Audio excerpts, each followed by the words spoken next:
Oh, welcome back to Let's Talk another day with me, Carlos.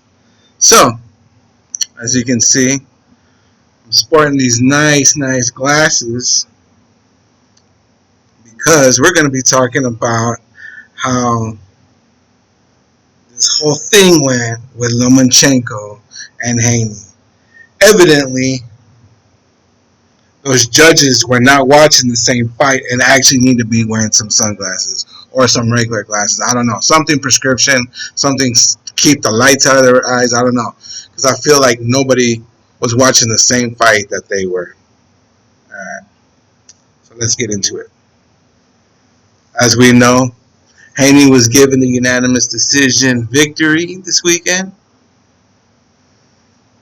Ah, okay, sure. That was a judge's decision.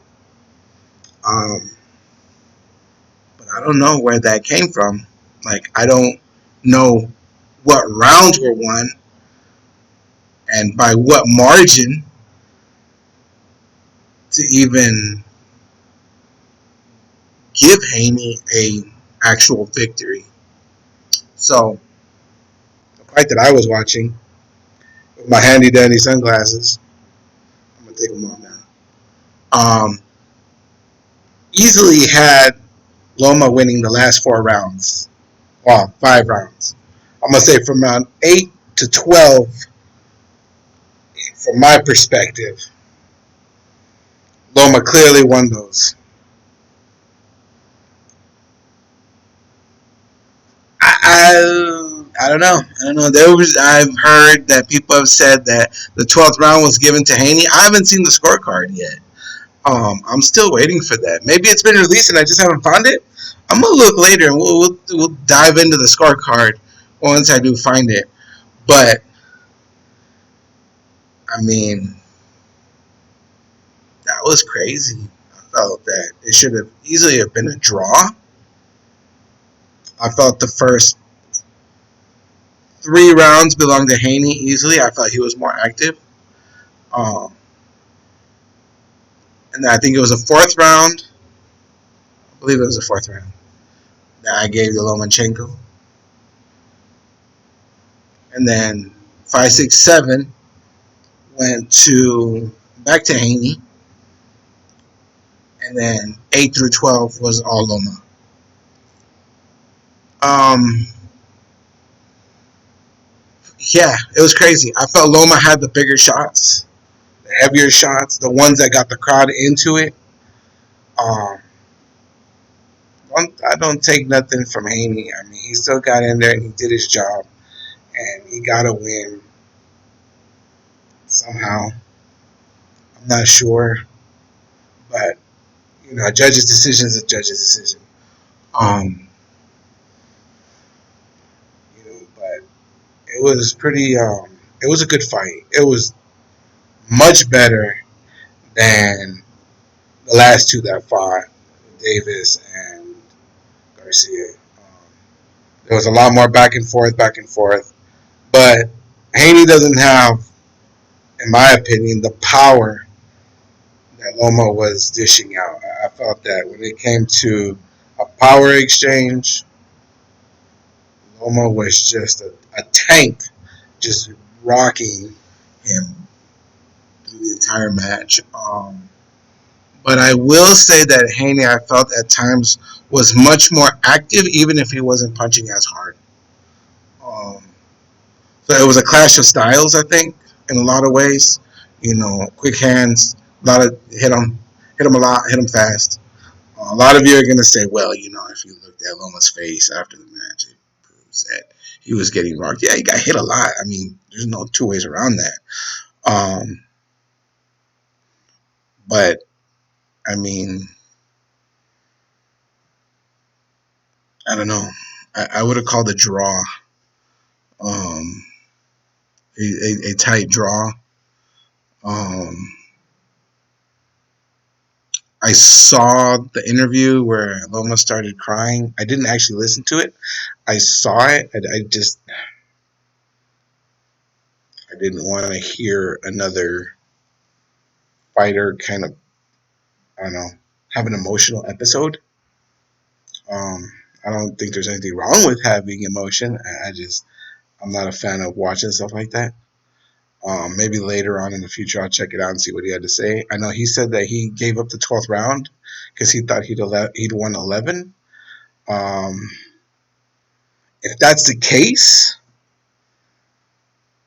I don't know. Maybe he had brain damage. Because he didn't win all 11 rounds. That's a fact. I don't think anybody's going to dispute that. Overall, a good fight. I definitely think Shakur was looking at Haney, how pretty much like a lion watching a gazelle. He's gonna eat him. He's gonna eat his lunch.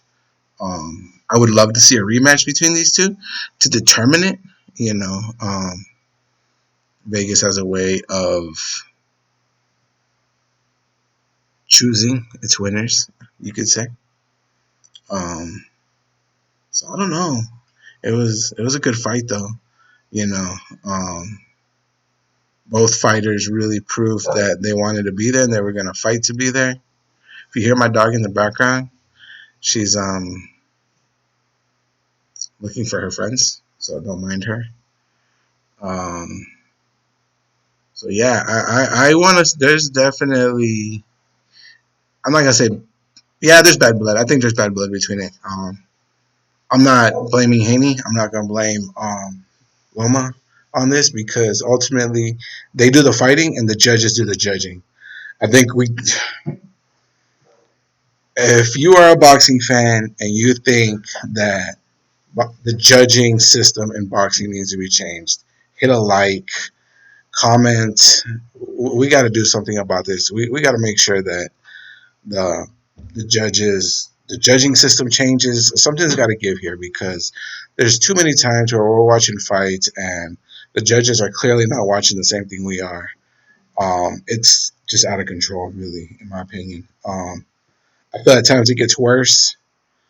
There was some other content creators out there that had brought this up about these judges. Some of these judges that were used are in question about other matches. I'm not going to say any names, but I definitely agree with those other content creators when they say that the judging system needs to be changed. So, as always, you know, this is Carlos with Let's Talk. And hey, go ahead and hit a like, hit the comment button. Tell me what you think. For those of you that think that Haney won, tell me why. Give me some examples why. You know, I definitely agree that he won half of the fight. I just don't think he won the other half. I think maybe you're saying something that I'm not that's worth talking about. I'll never tell you you have the wrong opinion. I might disagree with your opinion, but I'll never tell you it's wrong. So, once again, hit that like button. Hit the comment button. Let your friends know. I'm going to keep you guys up to date. I'll probably be doing some shorts here because I'm going to start getting into some of these clubs around El Paso because that's where I'm located. And I'm going to start to try to incorporate some of the stuff that's going on. So shout out to Elusive Boxing, Northeast El Paso, and Coach Timothy Meek down there. He's a good guy. If you're in El Paso and you're looking to box, either as a beginner, intermediate, advanced, professional, that's the place you want to go to. I'm going to say it again, Elusive Boxing. You'll see this video up on my TikTok. As always, talk to me. I'll talk back.